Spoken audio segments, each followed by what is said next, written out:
భారతదేశం అన్ని రంగాల్లో స్వతంత్రం వచ్చిన తర్వాత 65 సంవత్సరాల అభివృద్ధి ఒకవైపు అయితే ఈ 10 సంవత్సరాల పరిపాలన ఒకవైపు అభివృద్ధి అన్ని రంగాల్లో ముందుకు దూసుకెళ్తా ఉంది.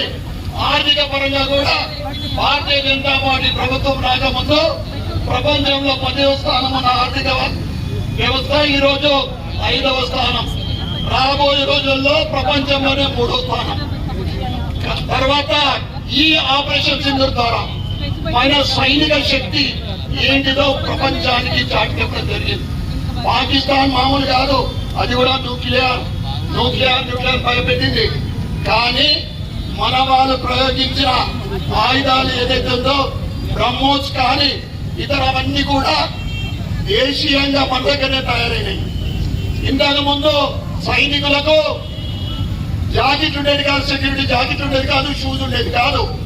ఇది ఈ రోజు భారతదేశం అణువులో కానీ ఆయుధాలలో కానీ ట్యాంకర్లలో కానీ ఈ రోజు మనకు సైనికులు ఈ శక్తి ఏంటిదో ఏదో ప్రపంచానికి చాటి చెప్పడం జరిగింది. ఏదైతే మన 26 మందికి చంపారు, ఆ తర్వాత నరేంద్ర మోడీ గారు అనేక సార్లు చెప్పారు ఈట్కా జవాబు పత్తర్ సే దేంగే, తప్పకుండా ఆ ఉగ్రవాదులను పట్టు పెట్టడమే మా లక్ష్యం. కానీ పాకిస్తాన్ పౌరుల పైన కాదు అని పదే చెప్పిన తర్వాత కూడా ఆపరేషన్ సింధూర్ ద్వారా 9 స్థావరాలని ఉగ్ర స్థావరాలని మట్టు పెట్టినప్పుడు అక్కడి పాకిస్తాన్ ప్రభుత్వము అమాయక భారతదేశ పౌరుల పైన రాజస్థాన్ కానీ గుజరాత్ కానీ జమ్మూ బార్డర్లు ఉన్న అమాయక ప్రజలకు పైన వాళ్ళు దాడి చేసి కొంతమంది చనిపోవడం జరిగింది.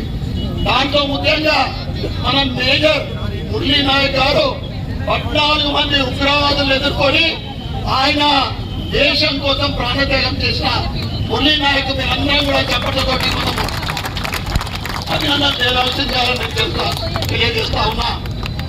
ఆపరేషన్ సింధూర్ అయిపోలే, అధ్యక్షులు గారు చెప్పినట్లు సిస్ఫైర్ ఇది ఆగిపోయింది కాదు. అమెరికా అధ్యక్షుడే భయం పుట్టింది.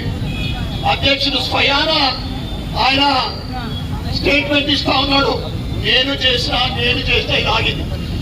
మోడీ గారి లక్ష్యం ఒకటే, ఓకే ఆక్రమిత కాశ్మీర్ ఇండియాలో కలిసే వరకు ఈ ఆపరేషన్ సింధూర్ ఆగదే.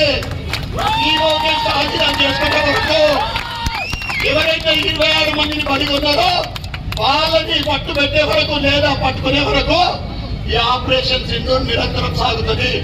ఇది కేవలం బ్రేక్ మాత్రమే. గొప్పలు చెప్పుకుంటా ఉన్నాడు, లోపల భయం పుట్టి వచ్చింది ట్రంప్ కు.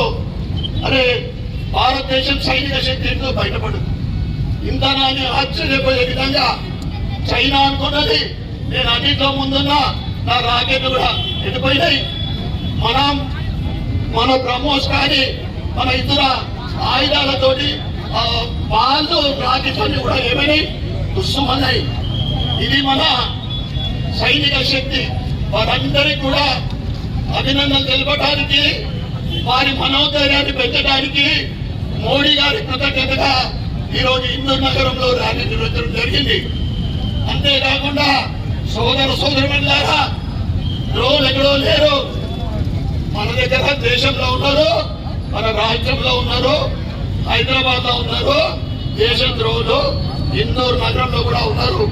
ఎందుకంటే పాకిస్తాన్ దేశస్తులందరూ కూడా వారి దేశానికి పోవాలి అని మోడీ గారు చెప్పిన తర్వాత తెలంగాణలో చాలా మంది పోలే. ఇంకా గత 2-3 రోజుల నుంచి చూస్తా ఉన్నాం 8 మంది పాకిస్తాన్ ఏజెంట్లు. మన పక్కనే సంగారెడ్డిలో కూడా ఒక పాకిస్తాన్ ఏజెంట్ బయటపడ్డాడు. అందుకోసమే మనమందరం కూడా జాగ్రత్తగా ఉండాల్సిన అవసరం ఎంతైనా ఉంది.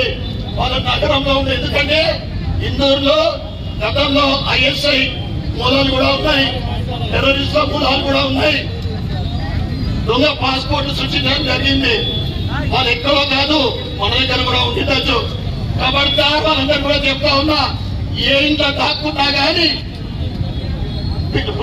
పరిగెత్తిపించి మీకు పాకిస్తాన్ పంపడం ఖాయమని మీ అందరూ కూడా నేను తెలియజేస్తా ఉన్నా.